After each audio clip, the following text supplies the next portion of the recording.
Ilian, Love Me Crazy.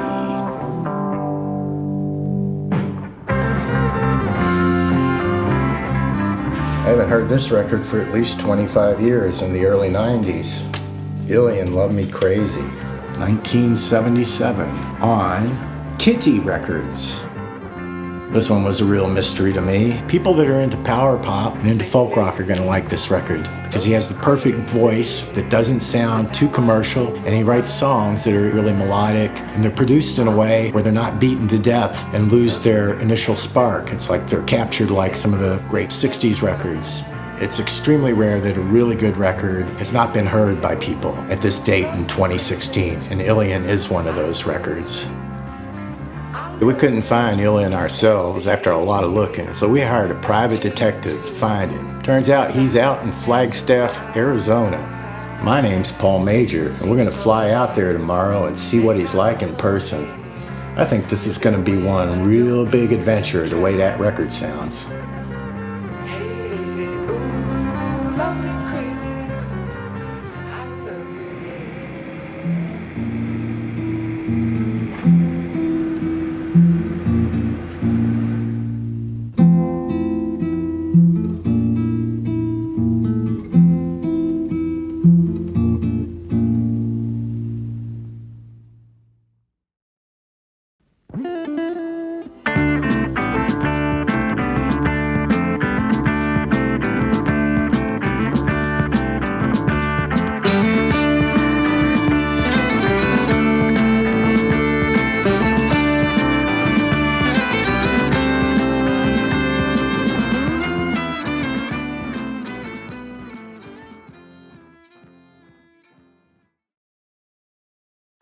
And here we are at Leon's house in Flagstaff, Arizona. We haven't met him yet, but we hear guitars snaking out the windows into the snow. So we're gonna go inside and see what it's all about.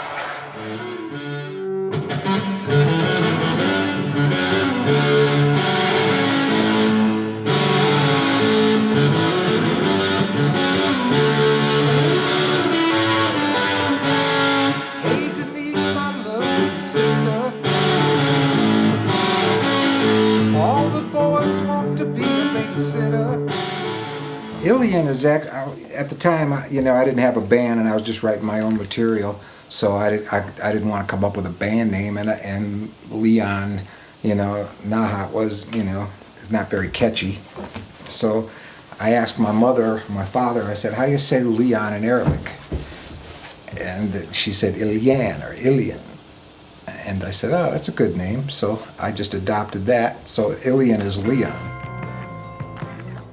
When I was at LA, I met a man who asked me if I had any material for an album or two, and I said, well, sure. And I had actually given him 2 masters for 2 albums. One was called Riding a Dream, and one was called Love Me Crazy. He said, okay, they were going to do both albums, so I was in Cleveland at the time when this came out. A friend of mine said, yeah, your album's out. I saw it somewhere, and then they sent me a box of the albums, and I opened it, and I saw these. Then I turned around and I looked at the liner notes, and I took the whole box of albums and threw them across the room. They took many of the songs from the second album and put it on the first album. And I don't know how the heck they got the paperwork screwed up like that. I don't know how they got that liner note and mixed it with some of the correct songs of the first album. The album cover on this is kind of unique. I really didn't have a lot of input on this. They took the title Love Me Crazy and they sent it to Foxworthy Design in San Diego. And they put a couple of girls on there, one singing and one kind of just with her hair hanging over her face, whether she's being loved or whether she's singing. A lot of people, have their egos and their pictures all over the albums. I kind of thought this was unique. Side B starts out with Lovely Lady. It's the song I recorded at the Burbank Studios. They gave me some time there in between Aretha Franklin and Frank Sinatra, believe it or not, to try out their new studios. It was their first time with Dolby and digital, and they gave me the time, and I brought in all the players that I brought in, and it was a very exciting moment because the studio was just amazing.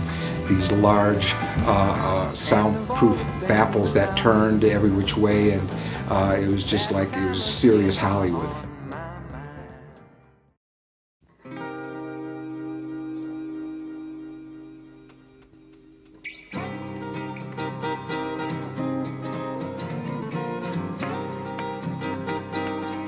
Saturday song. I hadn't planned to record it actually. I just I had the tune and I was doing it. And my producer and engineer at the time actually worked for a commercial company that wrote and recorded commercials. And I walked into a studio and they had the guitar there, and I just sat in front of the microphone and I just said, "Here, man, record this." And I did it in one take with vocals and guitar. I lived in Hermosa Beach when I wrote it. I went out on the beach with a guitar, and then I looked at the waves crashing, and I said, "Watching waves curl the whitewash of the sea, winging thunder sounds that shake the earth around me." And then I thought, not one of the waves since the beginning of time has ever been the same as one before it. Every wave, how many trillions and trillions of waves have there been since all time, and not one is exactly the same. Isn't that kind of amazing? So I wrote that, and then I thought about the world and all the devastation when there's such peace around me, that it's a shame that the two can't seem to nullify one or the other, get rid of all the hate and the bitterness in the world.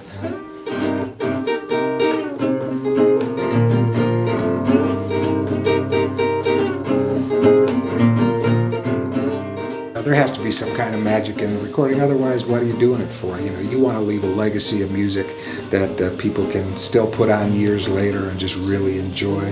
But if it's beaten down to death and you've overdubbed everything to death and it has no soul to it, what's the point? Songs are a joy for everybody. Who doesn't like good songs that they can relate to? It's like a great comedy in a movie or something of that nature. You play it 1,000 times because it works. And something that works, you don't mess with.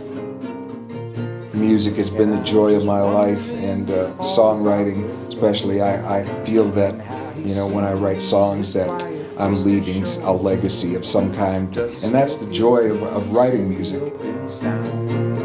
Will he relieve the pain of tired battleground? Will the world ever end the bitterness and suffering it sees? Like plain minstrels on the sea, accompanied by harmony and singing songs of joy, so peacefully.